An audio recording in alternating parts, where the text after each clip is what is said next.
자, 저는 이 강의가 굉장히 중요하다고 생각해요. 그리고 이걸 준비하면서 하나님께서 아주 중요한 은혜들을 보게 하셨어요. 그래서 제가 생각해 봤어요. 왜 하나님이 이런 은혜를 주셨나? 생각해 보니까 여러분을 사랑하는 거예요. 여러분에게 이 지도를 주기 위해서 저한테다가 은혜를 주신 거예요. 그래서 여러분이 주인공이라는 걸 생각하면서 이제 강의를 듣는데요. 자, 오늘 이 강의의 제목은 하나님 나라예요. 하나님 나라. 자, 여러분은 성경 전체를 가지고 어떤 하나님의 나라의 그림을 그릴 수 있으세요? 그 신앙생활이 보면 부분을 알아요. 예수 믿고 천국 간다고. 근데 성경에는 아주 정확하게 지도가 나와 있어요. 그래서 오늘 저 PPT로 보기 전에 지금 저쪽 뒤에 있는 사람이랑 안 보일 것 같아서 여기다 칠판에다가 제가 이렇게 하나님의 나라를 그리는데요. 자, 하나님의 나라를 그려보면 가장 첫 번째 잘라야 하는 부분이 어딘가 하면 여기 창세기 1, 2장을 갖고 잘라야 돼요. 창세기 1, 2장을. 그래서 창세기 1, 2장은 하나님이 창조한 아주 완전한 세계예요. 그죠? 그러다가 창세기 3장에서 이제 어떤 문제가 생기나 하면 타락이라는 문제가 생겼잖아요. 그 타락, 창조와 타락의 아주 정점이 창세기 3장인데, 그리고 나서 보면은 또 한 번 잘라야 하는 게 어디가 하면 예수님이 오신 곳이 잘라줘야 돼요. 왜 그런가 하면 여기 창조에서 타락에서 예수님이 오셔서 뭔가를 일을 하셨어요. 그래서 여기서 잘라야 되고요. 예수님이 오셔서 가장 먼저 예수님을 받아들인 나라 민족이 어디예요? 이스라엘이에요. 그래서 이스라엘이 가장 먼저 복음을 받아들였고 12제자가 다 어디 사람이에요? 이스라엘 사람이고 유대인이에요. 자, 그래서 초창기의 교회는 거의 다 유대인들로 구성되어 있었고 이스라엘 민족으로 구성되어 있어요. 그런데 그들이 지금 이스라엘이 믿어야 안 믿어요? 안 믿어요. 이스라엘은 2% 정도밖에, 한 5만 명 정도가 믿는다고 통계를 보고 있어요. 자, 이스라엘이 믿다가 희한하게도 이 이스라엘이 받았던 복음이 이방인에게로 다 넘어왔어요. 이방인에게로. 그래서 지금 모든 예수님을 믿는 것은 거의 이방인들이 믿고 있고 이스라엘은 2%가 믿고 있어요. 그 이스라엘 민족이 2% 믿는 것도 공무원도 못하고요. 아이들을 정상적인 공립학교에도 못 보내요. 크리스찬이라고 하면. 그러니까 가장 핍박이 심한 곳이 이스라엘이에요. 자, 그 다음에 성경의 지도를 보면 이렇게 이스라엘이 이방인에게 복음이 흘러와서 그 다음에 보면 이 이스라엘이 반드시 회복된다는 얘기가 나와요. 그래서 성경 아주 곳곳에서 이스라엘의 회복을 얘기하고 있어요. 그래서 일반적인 교회에서의 신학은 뭔가 하면 대체신학이라고 그래요. 대체신학이 뭔가 하면 예수님이 오셔서 이스라엘은 이제 끝났다는 거예요. 끝났기 때문에 이스라엘의 회복에는 관심이 없고 성경에 이스라엘 땅이나 이스라엘 민족에게 약속하신 것은 다 교회가 가져왔어요. 그래서 대체신학이라고 그러는 거예요. 뭐가 뭘 대체한 거예요? 교회가 이스라엘을 대체했다는 뜻이에요. 대체신학이라는 말이 나오면 그렇게 이해를 하시면 돼요. 이스라엘의 복을 교회가 대체했다. 이것이 대체신학이에요.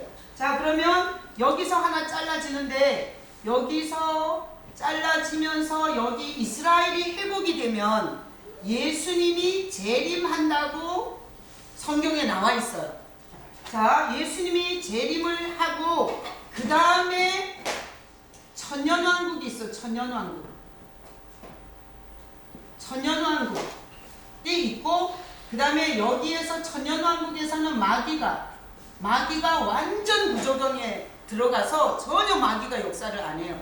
그러면 내가 예를 들어서 민우하고 나하고 감정적으로 조금 기분 나쁜데 마귀가 역사해가지고 더 부풀리고 더 상처를 주는 일은 없는 거예요. 그래서 이 천년왕국에는 마귀가 없고요. 그 다음에 이 천년왕국이 끝나고 나면 여기서 하나님이 이 백보자 심판이라는 걸 해요. 백보자 심판. 그래서 믿는 자나 안 믿는 자나 다 여기서 살아나갔고 하나님 앞에 심판을 받고 이게 영생으로 가서 아니면 영벌로 가고, 이게 성경의 전체 지도예요. 자, 그러니까 여러분들이 오늘 이 강의를 통해서 이 지도를 머릿속에 그려 놓으셔야 돼요. 그래서 우리가 단순히 예수 믿고 천국 가는 게 아니고요, 하나님은 성경에서 이 지도를 정확하게 말씀으로 보여주세요.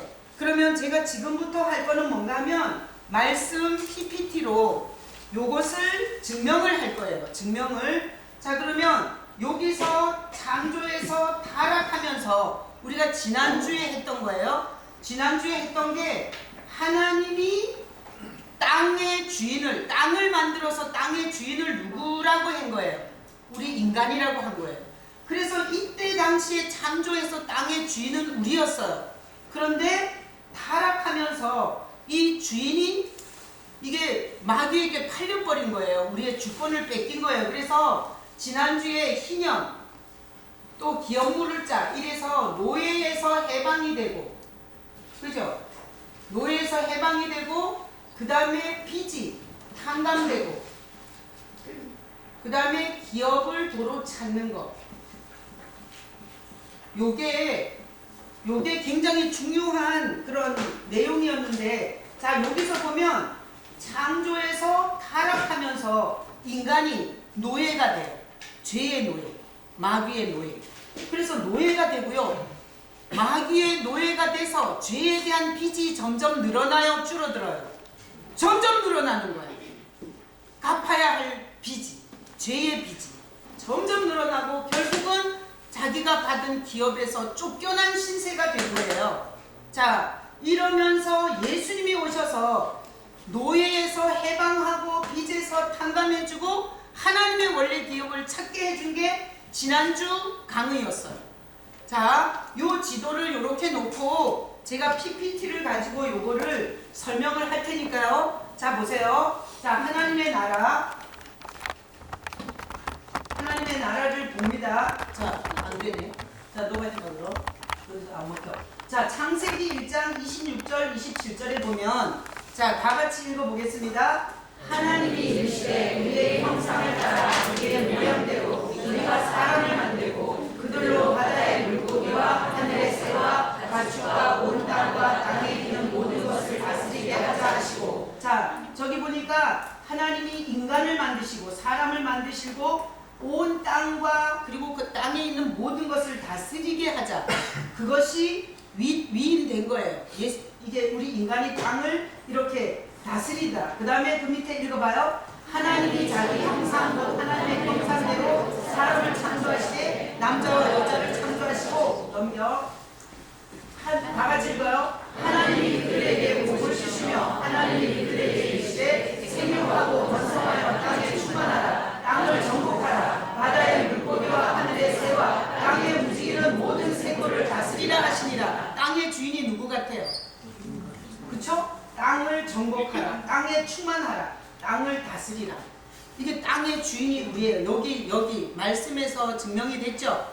자, 그 다음에 자, 창세기 3장 17절 18절인데, 자, 다 같이 읽어보겠습니다. 아담에게 이르시되 내가 내 아내의 말을 듣고 내가 내게 먹지 말라 한 나무의 열매를 먹었은즉 땅은 너로 말미암아 저주를 받고 너는 내 평생에 수고하여야 소산을 먹으리라. 자, 여기서 땅은 너로 말미암아 저주를 받잖아요. 저주의 왕이 누군 줄 알아요? 마귀. 복의 근원은 누구예요? 하나님이세요. 그래서 우리가 하나님을 붙잡고 하나님의 말씀을 붙잡고 하나님의 보내신 그리스도를 붙잡고 간다는 건 복을 붙잡고 가는 거예요. 그래서 지금 현재 돈이 없거나 건강치 않아도 그 복의 근원을 붙잡고 가기 때문에 미래에 대한 소망이 있는 거예요. 자, 그런데 우리가 창세기 3장, 여기 3장에서 타락이 오는데 보면 땅은 너로 말미암아 저주를 받았다는 건 저주의 그 왕이 마귀잖아요. 결국은 땅의 소유권을 마귀가 가졌다는 거예요.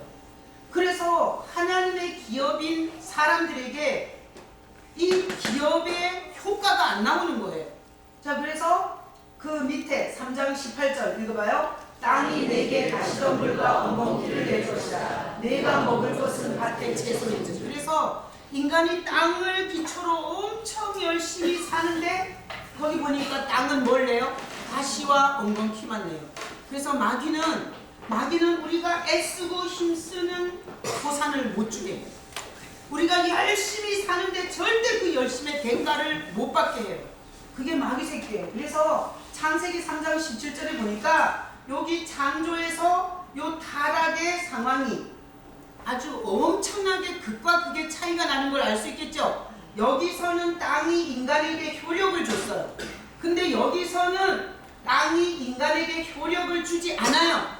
그러니까 죄의 노예로 죄를 점점 더 지으면서 더 심한 비제, 그리고 기업으로는 완전히 멀어지는, 이것이 타락 이후의 인간의 운명이에요. 자, 그 다음, 자, 누가복음 4장 16절 17절에 보면, 자, 예수님이 하신 말이에요. 여러분 성경에 찾아보면 빨간 글씨로 되어 있을 거예요. 누가복음 4장 16절 17절 읽어봐요. 율법과 선지자는 요한의 때까지요. 그 후부터는 하나님 나라의 복음이 전파되어 사람마다 우리로 침입하느니라. 그러니까 자 보세요. 율법과 선지자는 누구 때까지? 요한 때까지. 그래서 예수님을 증거했던 요한 때까지가 여기서 잘라지는 거예요. 그리고 요한 그 이후부터는 하나님 나라의 복음이 전파되어 사람마다 그리로 침입해 들어간대요. 그래서 여기 예수님이 오시기 전과 오신 후와는 엄청 다른 뭐가 있어요.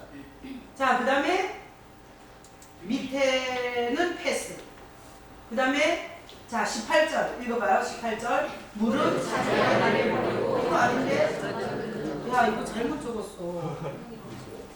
아유, 누가복음 16장 4장 16, 17, 18, 19 맞는데 이거 뭔가 잘못됐어. 자, 누가복음 4장 다시 우리 찾아요. 성경을 찾아. 누가복음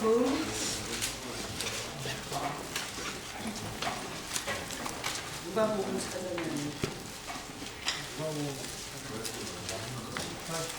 은혜의 영화 시온의 날 나오는 건데.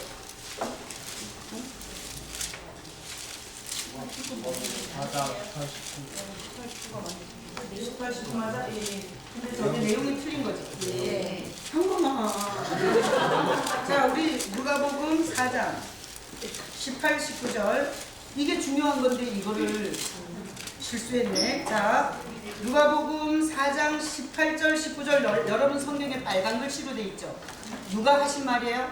예수님이 하신 말이에요. 자, 18절 19절 읽어봐요. 주의 성령이 내게 임하셨으니 이는 가난한 자에게 복음을 전하게 하시려고 내게 기름을 부으시고 나를 보내사 포로된 자에게 자유를, 눈먼 자에게 다시 보게 함을 전파하며 눌린 자에게 자유롭게 하고 주의 은혜의 해를 전파하게 하려 하시니라 하였더라. 요게 지난주에 제가 그 복음과 희년에 대해서 강의를 하면서 요게 뭔가 하면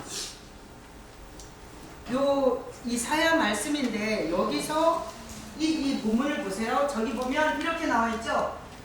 주의 성령이 내게 임하셨으니 이는 가난한 자에게. 가난한 자가 누군가 하면 이거예요. 그러니까 마귀한테 팔린 자, 마귀한테 주권을 뺏긴 자, 돈이 없는 자가 아니에요. 그래서 영적으로 노예, 그리고 죄의 빚을 계속 지는 자, 그리고 하나님의 기업에서 이탈한 자가 가난한 자예요. 예수님이 가난한 자에게 뭐가 전해진다고요? 복음이 전해지는 거. 복음이 예수죠. 그래서 복음이 전해지는데 거기 보면 예수님께서 요 구절을 읽으면서 밑에 19절에 주의 은혜의 해를 전파하게 하려 하십니다. 그래서 지난주 강의에서 봤죠. 예수님이 오신 것은 무슨 해? 은혜의 해가 온 거예요. 은혜의 해. 예수님이 온 것은 은혜의 해가 온 거예요. 그래서 예수님이 오셔서 이 세 가지를 청산해요. 마귀의 노예가 된 우리를 해방시켜줘요. 예수님이 오셔서. 그 다음에 우리가 마귀의 노예로서 계속 죄를 지면서 그 죄의 빚을 점점 흉악하게 쌓아가는 그 빚을 탕감해줘요. 그리고 잃어버린 우리의 기업을 찾아주세요. 이게 예수님이 오셔서 한 일인데 이걸 뭐라 그러는 거예요? 요걸 뭐라 그래요? 은혜라 그러는 거예요. 은혜라. 그러니까 은혜의 해인 거야 그게. 자, 이거는 예수님이 말씀하신 건데 그냥 말한 게 아니라 구약 이사야 말씀을 인용한 거예요. 자, 구약 이사야 말씀, 다음 말씀 넘겨봐요. 자, 이사야 61장 1, 2절인데요. 자, 이사야가 말한 거예요. 다 같이 읽어봐요. 주 여호와의 영이 내게 있었으니 이는 여호와께서 내게 이름을 부사 가난한 자에게 아름다운 소식을 전하게 하려 하십니다. 나를 보내사 마음이 상한 자를 고치며 포로된 자에게 자유를, 다친 자에게 노임을 선포하며 여호와의 은혜의 해와 우리 하나님의 보호의 날을 선포하여 모든 슬픈 자를 위로하되. 자, 구약의 이사야는 은혜의 해만 말했어요? 신혼의 날, 보복의 날도 말했어요? 했어요. 근데 예수님은 여기 오셔갖고 나사렛 회당에서 은혜의 해를 선포하게 하는 요것만 말했어요. 근데 사실은 예수님이 오시기 700년 전에 이사야는 은혜의 해가 있고 또 무슨 날이 있다 그래요? 보복의 날이 있다 그래요. 보복의 날. 자, 보복의 날 또는 이게 신혼의 날이라고 하는데, 자, 이거는 뭔가 하면 언젠가 하면 이거예요. 그러니까 예수님의 초림은 은혜의 해고요. 예수님의 재림은 보복의 날이에요. 그래서 은혜의 해를 가져오는 예수님은 가난한 몫으로 오세요. 이름도 없이 빛도 없이 오세요. 영광도 없이 왔어요. 그래서 온 민족을 위해서, 온 열방을 위해서 십자가에 죽으시고 죄의 노예에서 해방시키고 빚을 탕감해주고 기업을 도로 찾아줘요. 이게 예수님의 초림이 한 일이에요. 그래서 은혜의 해죠. 근데 성경에는 절대 예수님이 초림하고 끝나는 게 아니에요. 반드시 예수님을 재림한다는 얘기가 성경 전체에 다 있어요. 그래서 예수님이 재림할 때도 피를 제일 흘리고 빙신 같은 모습으로 온다고 생각하면 절대 안 되고요. 성경에 보면 예수님이 오실 때는 어떤 모습으로 와요? 완전히 보복하는 왕으로 오세요. 보복하는 왕으로. 그래서 엄청 영광스럽고 엄청난 천군 천사와 어마어마한 군대와 그리고 엄청난 권세와 능력을 갖고 예수님께서 이렇게 오시는 거예요. 자, 그러면 우리는 지금 여기 은혜의 해와 보복의 날 사이에서 살아요. 그래서 이 지도를 모르면 신앙생활 하면서 누가 뭐 잘해줬다고, 시험 줬다고, 뭐 자기가 기도하는데 안 됐다고 은혜를 받고 나서 이 보복의 날을 준비를 못하는 거예요. 그러니까 여기와 여기 사이를 잘 경영을 할 수가 없어요. 그래서 오늘 이 지도를 통해서 여러분들이 잘 기억해야 될 건 뭔가 하면 지금은 복음이 완성된 거예요? 미완성된 거예요? 아직 미완성이에요. 그러니까 은혜의 해가 선포돼서 이 은혜의 시간이 가고 있는 거고 보복의 날 모든 것을 신원하는 날은 아직 안 온 거예요. 예수님이 오셔서 해주는 거예요. 그러면 우리가 이 은혜를 붙잡고 사는 사람들이 때로는 손해보고 눈물도 흘리고요. 때로는 정말 가서 때려주고 싶은데 내가 참을 때도 있어. 그리고 주님의 몸된 교회에서 헌신하기도 하고 이런 모든 것들에 대해서 언제 받아요? 이날에 받아요. 그래서 믿는 자들에게는 상 받는 날이고요. 안 믿는 자들은 그 모든 믿지 않은 것과 죄의 노예로 계속해서 빚을 지고 산 그것에 대해서 아주 철저하게 보복이 되는 게 예수님의 재림이에요. 자, 그러면 자, 넘겨보세요. 그래서 여러분들이 은혜의 해와 보복의 날을 가지고 계셔야 돼요. 이 그림을 가지시기를 축복합니다. 자, 그 다음에 마태복음 12장 28절에 보면 그러나 내가 하나님의 성령을 힘입어 귀신을 쫓아내는 것이며 하나님의 나라가 이미 너희에게 임하였느니라. 예수님이 오셔서 가장 많이 한 일이 귀신 쫓아내고 귀신이 들어가서 장애자가 된 병을 고치는 거였어요. 이게 귀신이 쫓겨났다는 건 뭔가 하면 예수님이 오셔서 그렇게 많은 귀신을 쫓아낸다는 건 뭔가 하면 얘네들의 입지가 상당히 뭔가 문제가 생겼다는 얘기예요. 그래서 그래서 여기 요한까지의 이때의 그 마귀의 세력과 예수님이 오신 후의 마귀의 세력은 하늘과 땅 차이예요. 그래서 이 귀신을 쫓아내는 거면 이미 하나님의 나라가 임했다, 이렇게 말씀을 한 거예요. 자, 넘겨봐요. 자, 누가복음 16장 16절에 보면 다 같이 읽어봐요. 율법과 선지자는 요한의 때까지 그 후부터는 하나님의 나라에 인정하되어 사람 나라 군대로 침입하느니라. 아이, 또 나왔네. 다시 그 다음 아까 했잖아요, 그죠? 자, 요한일서 3장 8절.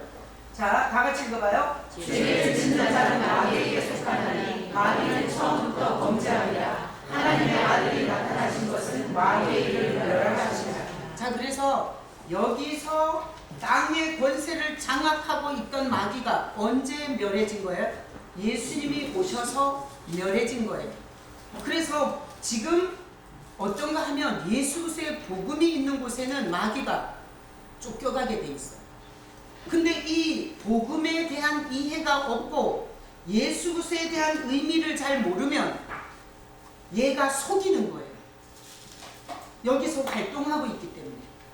그래서 말씀에 정확하게 서 있지 못하고 영계를 잘 모르는 사람은 여기서 지금 은혜의 해인데 여기서도 이 악한 마귀의 수종을 들고 마귀하고 개춤추게 되는 거예요. 그래서 예수님이 오셔서 여기서 역사하던 마귀를 싹 이렇게 멸하러 오셨다는 거예요. 자, 그러면 우리가 예수를 분명하게 믿을 때는 이런 어둠의 역사 이런 게 있을 때 어떻게 해요? 예수 이름으로 떠나갈지어다, 예수 이름으로 떠나갈지어다, 이렇게 싸우는 거예요. 이 은혜를 제대로 받아들인 사람은. 근데 이 은혜를 제대로 이해하지 못한 사람은 그걸 못하는 거예요. 지금 이거는 사형 선고를 받은 거라 그랬죠. 은혜의 해는 이거는 사형 집행을 하는 거예요, 마귀를. 그러니까 사형 선고를 받은 이 마귀한테 겁이 나서 질질 끌려서 걔한테 수종드는 거예요. 그 다음 에스겔 36장 20절로 21절에 보면, 자, 다 같이 읽어보겠습니다. 읽어봐요. 시작. 그들이 이른바 여러 나라에서 내 거룩한 이름이 그들로 말미암아 더러워졌으니 곧 사람들이 그들을 가리켜 이르기를 이들은 여호와의 백성이라도 여호와의 땅에서 떠난 자라 하였습니다. 그러나 이스라엘 족속이 들어간 그 여러 나라에서 너희들이 내 거룩한 이름을 멸하라. 이게 뭔 얘기인가 하면 저기 나온 여호와의 땅에서 떠난 자라, 이게 뭔가 하면 하나님이 아브라함을 통해서 약속으로 준 땅이 이스라엘 땅이잖아요. 그런데 그 약속의 땅이 약속을 받은 민족들이 못 산 거예요. 그리고 여호와의 땅에서 다 이렇게 흩어졌어요. 2000년을. 그러니까 여기 지금 이 예수님이 오셔서 이스라엘의 복음이 들어갔다가 AD 70년에 망해요. AD 70년에. 이스라엘이 완전히 없어져요. 그래서 엘리나 캐피톨리나라는 이름으로 불러요. 예루살렘을 예루살렘이라고 안 불렀어요. 그리고 이들이 AD 70년에 망해서 온 세상에 흩어졌어요. 그랬더니 저 에스겔 36장처럼 이들은 여호와의 백성이라도, 근데 이스라엘 민족은 여호와의 백성이라도 여호와의 약속한 땅에서 떠나 있다는 거야.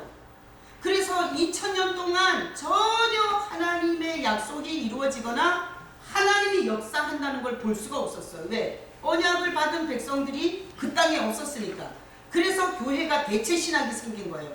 이스라엘은 없어졌다, 영원히. 그리고 그 자리를 대체한 게 우리다, 이렇게 해서 교회가 대체 신학이 엄청 많이 일어났고, 우리 장로교회 모든 신학의 그 뿌리를 내린 루터나 칼빈조차도 그때 당시에 루터나 칼빈이 종교개혁을 할 때 이스라엘은 회복이 됐다 안 됐다? 안 됐기 때문에 루터나 칼빈도 유대인들에 대해서 엄청 저주를 퍼붓어요. 자, 그 밑에 읽어봐요. 그러나 이스라엘 족속이 들어간 그 여러 나라에서 더럽힌 내 거룩한 이름을 내가 아껴놓아. 그러니까 하나님의 약속을 받은 민족이 온 세계에 흩어져가지고 그 땅에서 떠나서 유리하고 방황하니까 누가 욕먹어요? 하나님이 욕먹는 거예요. 하나님은 빙신이다.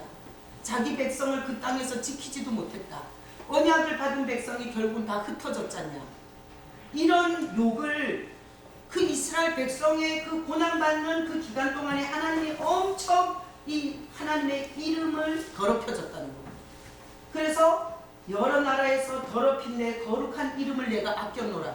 그래서 하나님은 그 부분에 대해서 당신도 같이 욕먹고 당신도 같이 무시당한 것에 대해서 에스겔을 통해서 이렇게 표현을 했어요. 그 다음 자 여기 보지 말고요. 자 요한계시록 20장 읽어봐요. 요한계시록 20장 찾아봐요.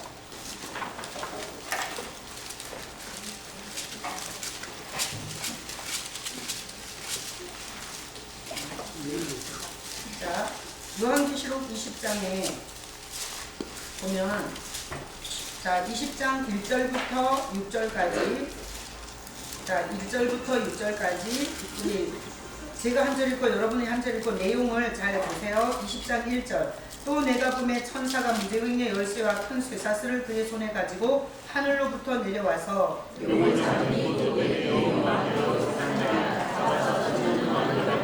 무저갱에 던져 넣어 잠그고 그 위에 임봉하여 천년이 차도록 다시는 만국을 미혹하지 못하게 하였는데 그 후에는 반드시 잠깐 노일이라. 또 내가 보좌를 보니 거기에 앉은 자들이 있어 심판하는 소리를 나다가 또 내가 보니 예수를 전함과 하나님의 말씀 때문에 목배임을 당한 자들의 영혼들과 또 짐승과 그의 사상에게 경배하지 않냐고 그들의 영화와 손에 그의 물을 하지 않는 자들이 살아서 그리스도와 더불어 천년 동안 왕국을 하나니 5절 6절 같이 읽어요. 그 나머지 죽은 자들은 그 천년이 차기까지 살지 못하더라. 이는 첫째 부활이라. 이 첫째 부활에 참여하는 자들은 복이 있고 거룩하더라. 둘째 사망이 그들을 다스리는 권세가 없고 도리어 그들이 하나님과 그리스도의 제사장이 되어 천년 동안 그리스도와 더불어 왕국을 하리라. 자 여기 천년왕국이 있는데요. 예수님이 재림하셔서 마귀를 무저갱에다가 딱 쳐놓고요. 그 다음에 오늘 거기 그 요한계시록 20장에 보면 거기 임봉에서 천년 동안 마귀를 가두죠. 그리고 나서 4절에 보면 또 내가 보좌들을 보니 거기에 앉은 자들이 있어요. 예수님 하나예요? 무슨 통치자들이 있는 거예요? 무슨 통치자들이 있어요. 그래서 거기 보니까 보좌들을 보니 거기에 앉은 자들이 있는데 심판하는 권세를 가졌대요. 그래서 이 천년왕국에는 여기 이게 보좌들이 있고 그 다음에 심판하는 권세를 갖고 있어요. 자, 그 다음에 거기 보니까 또 내가 보니 예수를 증언함과 하나님의 말씀 때문에 목배임을 당한 자들의 영혼들과 그래서 여기 보니까 이게 하나님의 말씀 때문에 하나님의 나라를 위해서 여기서 목배임을 받은 자들이 이게 목배임을 받았으니까 죽었어요? 살았어요? 죽었어요. 그러니까 목배임을 받은 영혼들과 그 다음에 거기 보니까 또 누구예요? 짐승과 그의 우상에게 경배하지 아니하고 그들의 이마와 손에 그의 표를 받지 아니한 자들이 살아서 그러니까 짐승표를 받지 않은 살아있는 사람들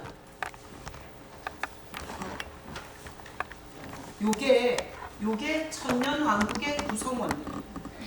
자 그러면 거기 요 두 구성원이 있어요. 하나님의 말씀과 그리고 예수의 증언 때문에 죽은 자들. 그 다음에 짐승 여기서 막 짐승이 난리를 칠 때 짐승의 표를 안 받고 살아있는 이 두 그룹이 천년왕국에 들어가는 거예요. 자 그러면 자 여기서 5절에 그 나머지 죽은 자들은 그 천년이 차기까지 살지 못하더라. 그래서 이게 뭐예요? 첫째 부활이에요. 그래서 성경에 보면 천년왕국에서 부활하는 그룹은 복음과 예수를 위해서 엄청 헌신한 사람들. 이게 첫째 부활이에요. 그래서 첫째 부활한 자들이 천년왕국을 누려요.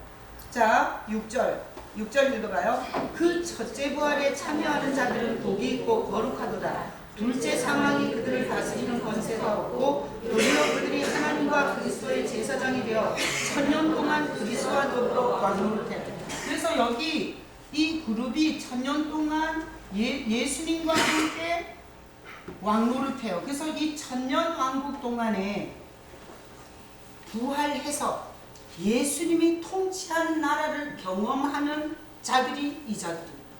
그래서 우리는 이러잖아요. 대충 미꾸라지처럼 빠져나가서 기본만 하고 다들 복이나 받자. 이게 우리 신앙일 때가 많잖아요. 근데 성경의 지도를 보면 복음을 위해서 헌신하고 희생하고 복음의 그 의리를, 그 복음의 진리를 지킨 자들에 대한 최고의 보상이 첫째 부활이다. 이 첫째 부활에 살아나지 못한 자는 거기 천년 동안 거기 그랬죠. 첫째 부활에 참여하는 자들은 이게 그러니까 성경에서 최고 복된 그룹이 첫째 부활에 참여하는 자. 첫째 부활. 자, 그 다음에 스가랴 보겠습니다. 스가랴. 구약 성경 스가랴 찾아볼게요. 자, 스가랴 14장. 구약 성경 1325페이지.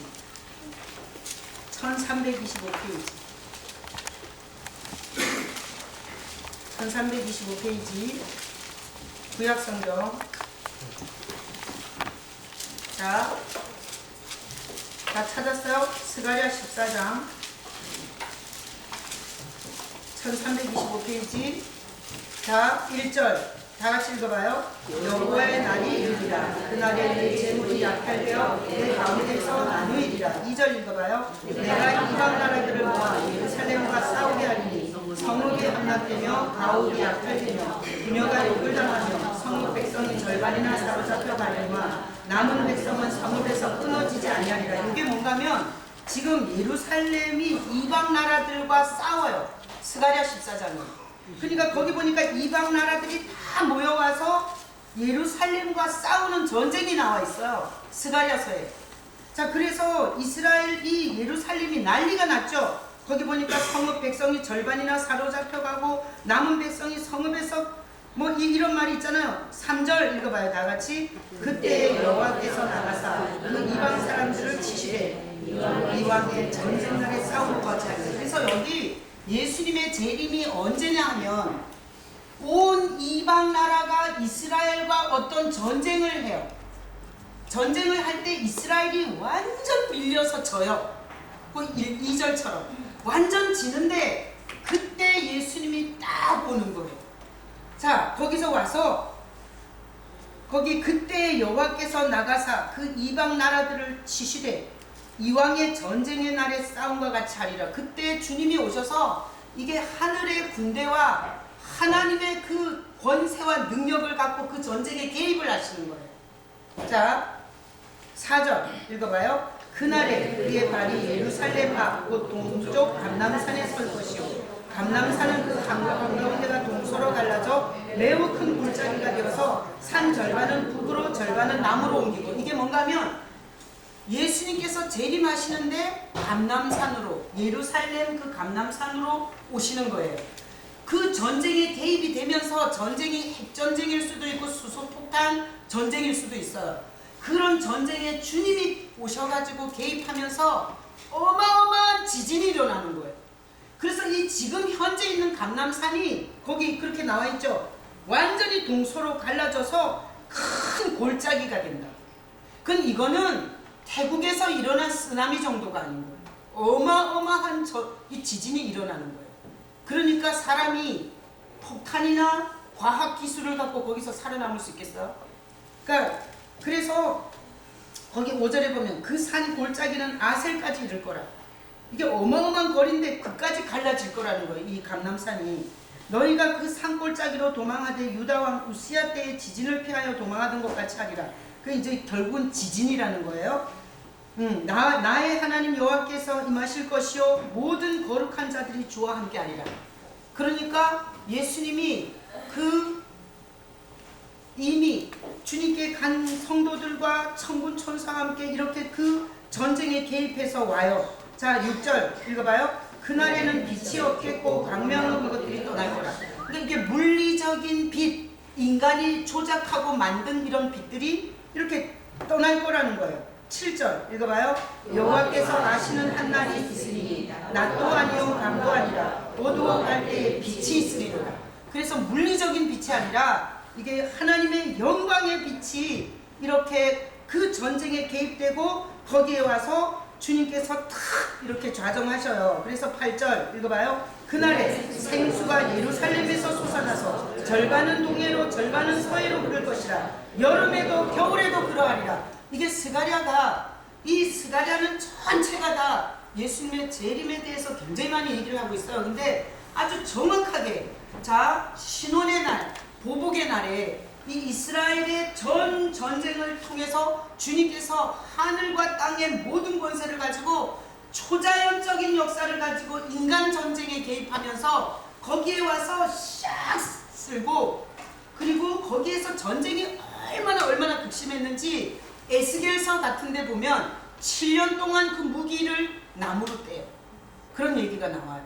자, 그거는 제가 한번 수련회 때나 제가 이거 지금 이거를 다 성경에서 보여주시는데 제가 너무너무 진짜 감동받아갖고 우리 성도들한테 한번 이걸 자세하게, 이거 천년왕국 이거를 한번 열어 보여주고 싶어요.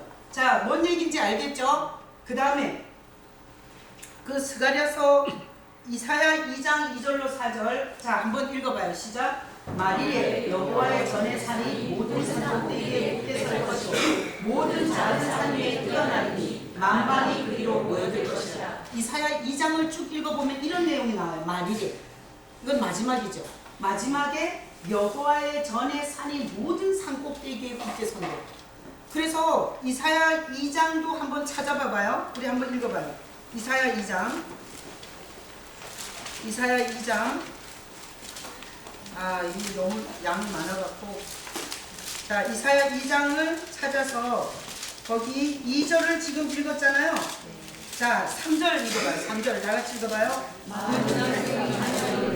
우리가 여호와의 산에 오르며 야곱의 하나님의 전에 이르자. 그가 그 길을 우리에게 가르치실 것이라. 우리가 그 길로 행하리라 하리니 이는 율법이 시온에서 나올 것이요 여호와의 말씀이 예루살렘에서부터 나올 것입니다. 이게 뭔가 하면 여기 오셔서 이 예루살렘에 예수 그리스도가 통치하셔서 여기서 막 이렇게 하나님을 대적하던 무리들은 싹 다 보복이 돼요.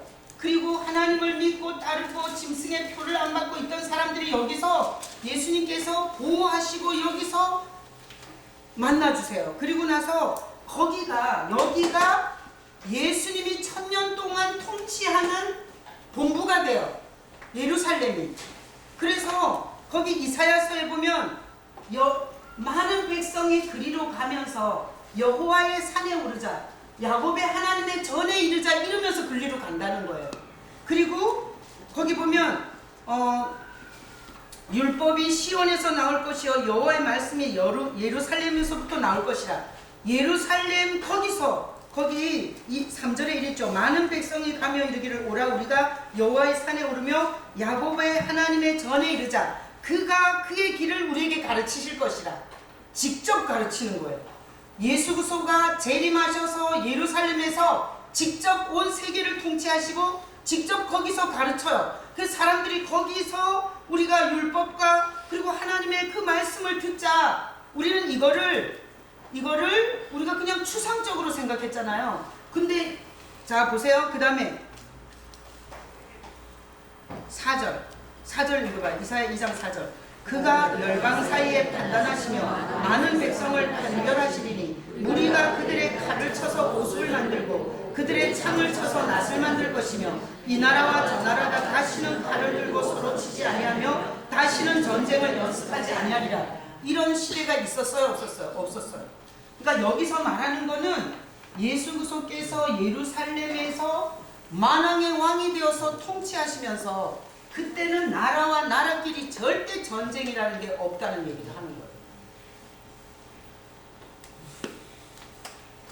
그리고 그 밑에 보면 우리 11절 읽어봐요. 11절. 그날에 눈이 높은 자가 낮아지며 교만한 자가 굴복되고 여호와께서 홀로 높임을 받으시라. 아무도 영적으로도 자기가 무당이 쪽집게라 그러고 석가모니가 자기가 교주라 그러고 이런 얘기를 전혀 못하는 거예요. 오직 하나님께서 홀로 높임을 받는다는 거예요. 자, 그 다음에 17절 읽어봐요. 17절. 그날에 자고한 자는 굴복되며 교만한 자는 낮아지고 여호와께서 홀로 높임을 받으실 것이요. 18절 우상들은 온전히 없어질 것이며. 그러니까 완전 예수 그리스도만이 통치하는 나라. 그래서 전쟁이 없고 그리고 병도 없고 하여튼 이런 나라예요. 이런 거예요. 그 밑에 보니까 19절에 사람들이 암혈과 토굴로 들어가서 여호와께서 땅을 진동시키려고 일어나실 때에 그의 이엄과 그의 광대하심의 영광을 피할 것이라. 사람이 자기를 위하여 경배하라고 만들었던 은우상과 금우상을 그날 두더지 박쥐한테 막 던진대요. 그러면서 21절에 암혈과 험악한 바위 틈에 들어가서 여호와께서 땅을 진동시키려고 일어나실 때에 그의 이엄과 그의 광대하심의 영광을 피한대요. 무당들 그리고 종교를 만들어서 교주 역할을 했던 것들이 그때는 완전히. 그러면서 22절에 너희는 인생을 의지하지 말라. 그의 호흡은 코에 있나니 샘할 가치가 없다. 그래서 이 이사야 2장에서 쭉 읽어보면 예수 그리스도께서 오셔서 왕의 왕으로 통치하는 이 천년왕국에 전쟁이 없고 그가 홀로 높임을 받아 모든 백성들을 직접 가르치는 이런 게 이사야 여기 지금 11장까지 다 그런 얘기예요. 그러니까 집에 가서 한번 읽어보시고요. 자, 그 다음에 이사야 65장. 자, 65장 17절. 65장 17절. 구약성경 1047페이지. 다 표시해놨다가 그런가 아닌가, 말씀이 그러한가 여러분이 묵상하시고 이거를 받든지 거절하든지 여러분이 선택하는 거예요. 17절. 자, 읽어봅니다. 오라 내가 새하늘과 새 땅을 창조하나니 이전 것은 기억되거나 마음에 생각나지 아니할 것이야. 여기서 자 보세요. 여기서 타락했을 때 하늘과 땅이 좀 달랐겠죠. 인간이 타락하고 나서. 그 다음에 눈에 보이진 않지만 예수님이 오셨을 때 사실은 영계에서는 굉장히 새로운 일이 일어난 거잖아요. 그리고 예수님이 오셨을 때 여기가 전쟁과 핵전쟁과 싸움질하고 나라와 나라들이 하여튼 난리를 치는 그것과 여기는 같을까요? 틀릴까요? 틀려요. 새로운 뭐가 있는 거예요. 그래서 새하늘과 새 땅, 이게 영생으로 들어가는 새하늘과 새 땅이 아니고요. 여기서는 천년왕국이라는 걸 알 수 있어요. 자, 18절 읽어봐요. 너희는 내가 창조하는 것으로 말미암아 영원히 기뻐하며 즐거워할지니라. 보라 내가 예루살렘을 즐거운 성으로 창조하며 그 백성을 기쁨으로 삼고. 자, 예루살렘을 즐거운 성으로 삼고 그리고 그 백성을 기쁨으로 삼는데요. 그 다음에 20절 읽어봐요. 아니 19절 읽어봐요. 내가 예루살렘을 즐거워하며 나의 백성을 기뻐하리니 우는 소리와 부르짖는 소리가 그 가운데서 다시는 들리지 아니할 것이며. 우리가 그처럼 사랑하는 예수님이 왕이 되셔서 그 예수 그리스도와 죽음을 불사하고 다른 자들이 통치할 때, 온 세상을 통치할 때 거기 부르짖는 소리와 우는 소리가 다시는 없다는 거예요. 그 다음에 20절 읽어봐요. 거기는 날수가 많지 못하여 죽는 어린이와 수완이 차지 못하는 노인이 다시는 없을 것이라. 곧 100세에 죽는 자가 젊은이라 하겠고 100세가 못되어 죽는 자는 저주를 받은 자입니다. 그래서 여기 보면 짐승의 표를 받고 안 받고 살아있는 자들과 이미 주님의 복음 안에서 죽은 영혼들이 이 청년왕국에서 두 그룹이 있는데 어쨌든 그것은 신비예요. 또 성경 어디엔가 있을 거예요. 그런데 그 상황 속에서 수명이 엄청 길다는 거예요. 그래서 100세에 죽으면 그게 저주받아 죽는 거예요. 100세에 죽으면. 그 다음에 21절 읽어봐요. 그들이 가옥을 건축하고 그 안에 살겠고 포도나무를 심고 열매를 먹을 것이며. 그러니까 이 천년왕국의 형태는 지금 우리가 사는 형태인데 통치자가 예수님이시고요. 그리고 나라끼리 전쟁이나 무기를 만들지 않는 이런 나라예요. 그 다음에 22절 읽어봐요. 그들이 건축한 데에 타인이 살지 아니할 것이며 그들이 심은 것을 타인이 먹지 아니하리니 이는 내 백성의 수완이 나무의 수완과 같겠고 내가 택한 자가 그 손으로 일한 것을 길이 누릴 것이며. 열심히 일해서 뺏기는 일이 없는 거예요. 수고한 거 다 자기가 먹고 도둑놈도 없고 강도도 없고 그리고 수완이 나무 수완과 같대요. 자, 23절 읽어봐요. 그들의 수고가 헛되지 않겠고 그들이 생산한 것이 재난을 당하지 아니하리니 그들은 여호와의 복된 자의 자손이요 그들의 후손도 그들과 같을 것입니다. 그러니까 이 천년왕국에서 이것을 누리는 자는 진짜 복된 자라는 거예요. 아까도 그 첫째 부활이 엄청 복이라고 그랬잖아요. 그 다음에 24절 그들이 부르기 전에 내가 응답하겠고 그들이 말을 마치기 전에 내가 들을 것이며 함께 하는 거예요. 함께 사는 주 그리스도와. 그래서 내가 이거를 쭉 이렇게 열어주시면서 제가 눈물 나더라고요. 내가 그렇게 사랑했고 내가 그렇게 보고 싶었고 그리고 내가 그분 때문에 엄청 많이 참았고 견뎠던 그분하고 함께 사는 세상인 거예요. 이게 천년왕국이. 자, 그 다음에 25절 다 같이 읽어봐요. 이리와 어린 양이 함께 먹을 것이며 사자가 소처럼 짚을 먹을 것이며 뱀은 그를 양식으로 삼을 것이니 나의 성산에서는 해함도 없겠고 상함도 없으리라 여호와께서 말씀하십니다. 그래서 여기가 이렇게 육식 동물이 없고 서로 잡아먹고 피 흘리고 이런 일이 없는 엄청 많아요. 이런 게 엄청 많은데 성경은 초림과 재림을 섞어서 적어놨어요. 근데 제가 이걸 가르치려고 하다가 이 천년왕국에 눈을 뜨게 하셨어요.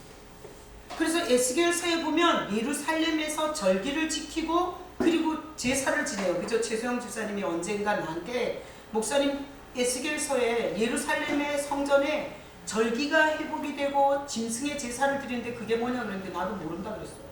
근데 이 천년왕국이 열리고 보니까 이때에 짐승의 제사를 지내는데요. 왜 지낼까요? 죄사함을 받기 위해서.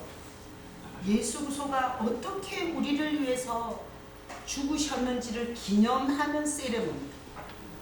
기념하는 세레모니. 그래서 에스겔 그 36장부터 그 뒤로 쫙 읽어보세요. 엄청나요. 엄청나. 여러분 집에 가서 여러분이 해결하셔야 돼요.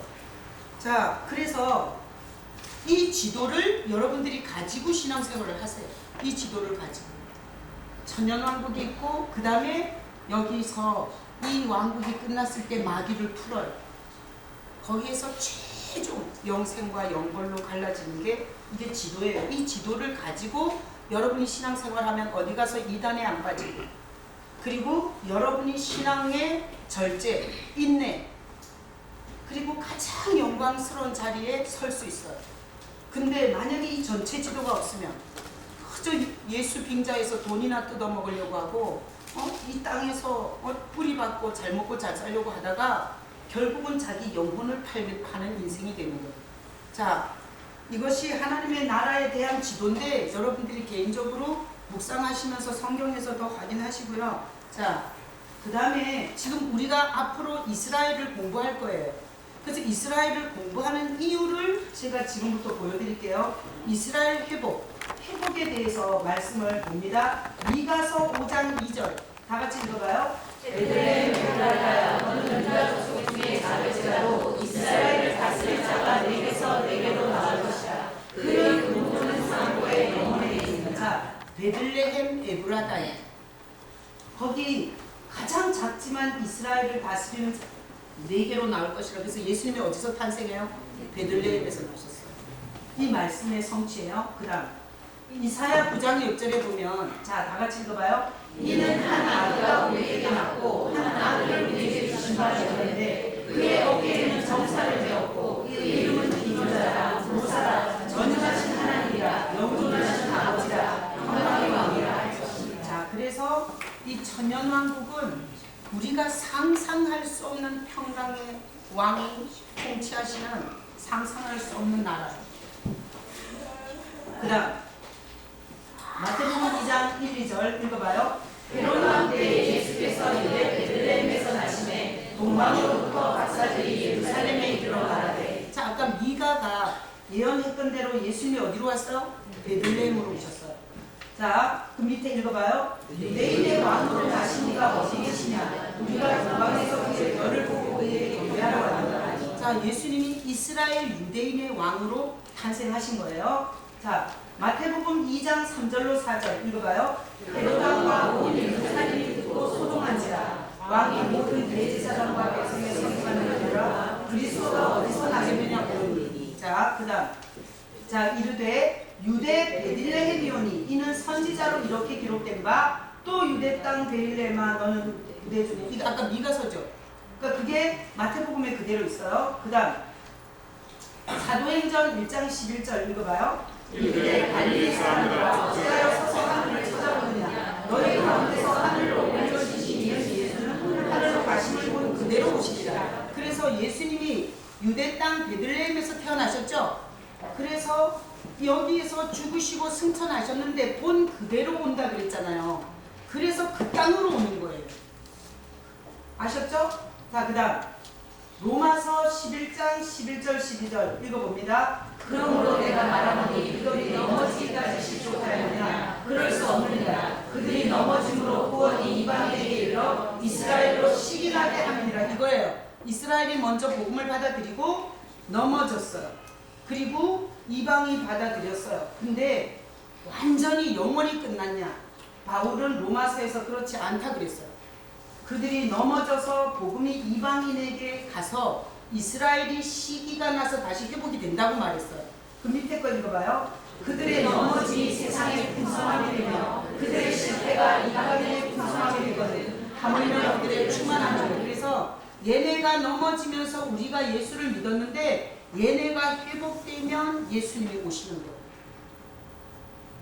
그 다음 로마서 11장 15절 다 같이 해봐요. 그들을 버리는 것이 세상의 화목이 되거든. 그 받아들이는 것이 죽은 자 가운데서 살아나는 것이 아니면 무엇이에요? 그래서 지도가 이래요. 이스라엘이 넘어지고 이방인의 교회에 충만한 수가 들어오고 나서 이스라엘이 회복되는데 1948년에 독립을 하는 거예요. 그리고 다 유대교인데 지금 한 5만 명이 예수를 믿어요. 상당히 여기가 보여지고 있잖아요. 그리고 예수 그리스도가 이 이스라엘이 온 이스라엘이 회복이 되면 뭐가 회복이 돼야 되냐면 이게 이스라엘이 회복되는 게 이게 영토가 나라라는 건 영토가 있어야 되죠.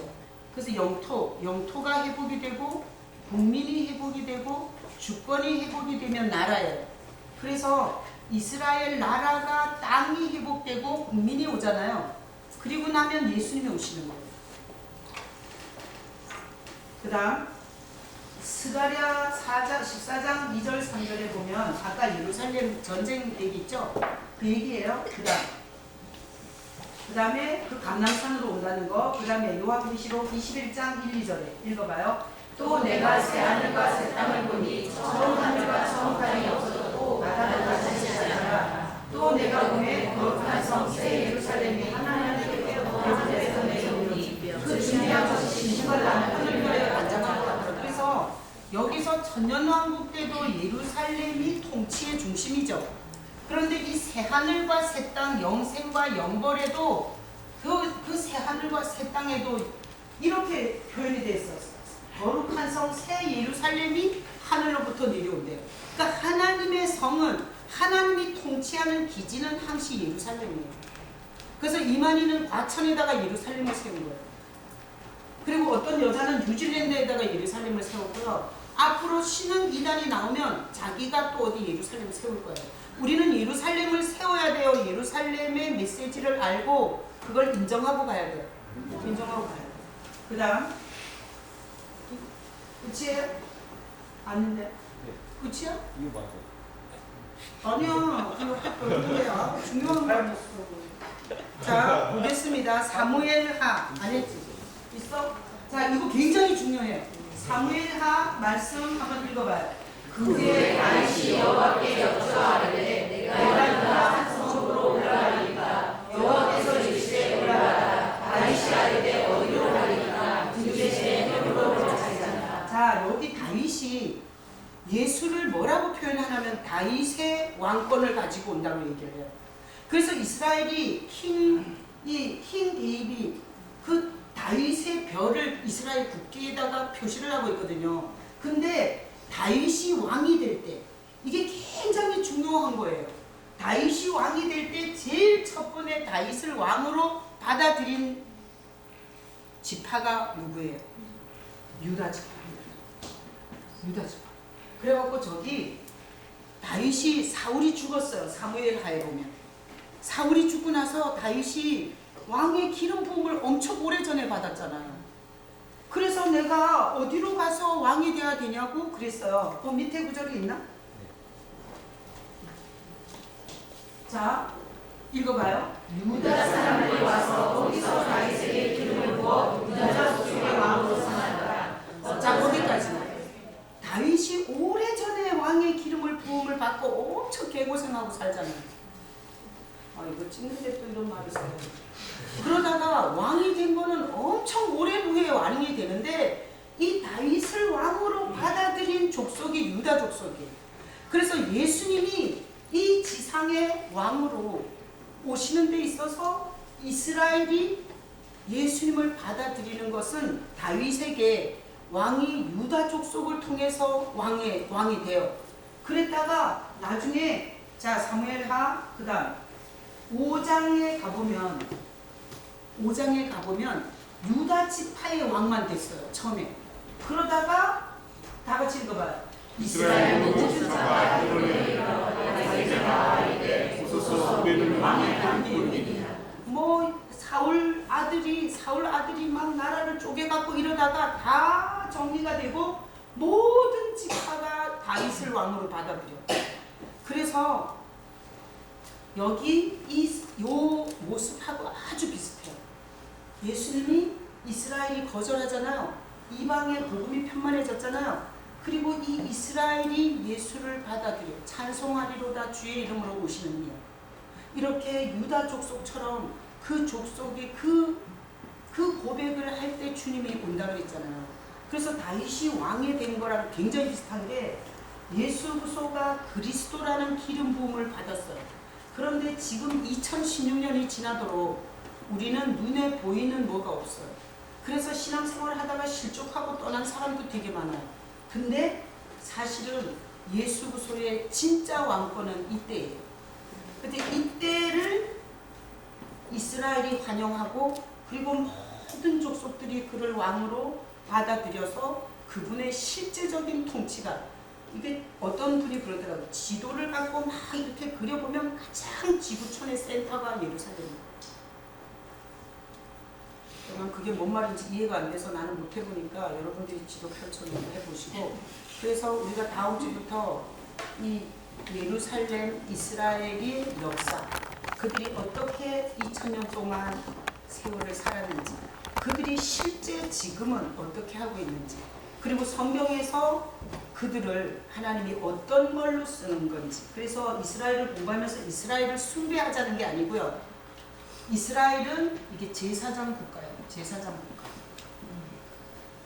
자, 온 지구촌에 여러 민족과 열방이 있는데 제사장이 뭔가 하면 그 백성을 대표하는 게 제사장이에요. 그러니까 우리 교회를 제가 대표하면 제가 제사장이에요. 그래서 이스라엘은 온 지구촌의 모든 민족을 대표하는 제사장 국가였던 거예요. 그래서 그 민족에게 하나님을 섬기는 법을 가르쳐줬고 그리고 하나님의 율법과 말씀을 줘서 그 민족을 하나님께서 쓰셔서 이 제사장 국가가 결국은 온 열방에 이렇게 복음을 증거해야 되는데 얘네들이 선민의식, 자기 민족주의에 빠져가지고 이방인에게로 흘려보내는 일을 못했어요. 그래서 자기네는 선민이고 자기의 하나님인 줄만 알았어요. 그래서 결국은 이스라엘이 넘어지고 이런 온 열방이 구원을 얻는 이 전체적인 이 프로젝트 이것이 하나님 나라의 정책이군요. 난 여러분들이 오늘 강의를 통해서 반발하는 부분도 있을 수 있고 받아들이지 못하는 부분도 있겠는데 여러분들이 지금부터 성경을 이렇게 읽어보세요. 제가 요즘에 성경을 이사야, 에스겔, 스가랴 그 다음에 하여튼 이런 에스겔, 이사야, 그 다음에 스가랴, 요엘 이런 성경을 자세히 보세요. 두 개가 나와 있어요. 초림 때 일어났던 일과 재림 때 일어난 현상에 지금 아직 안 이루어진 건 거의 이게 재림에서 주님이 하신 일이에요.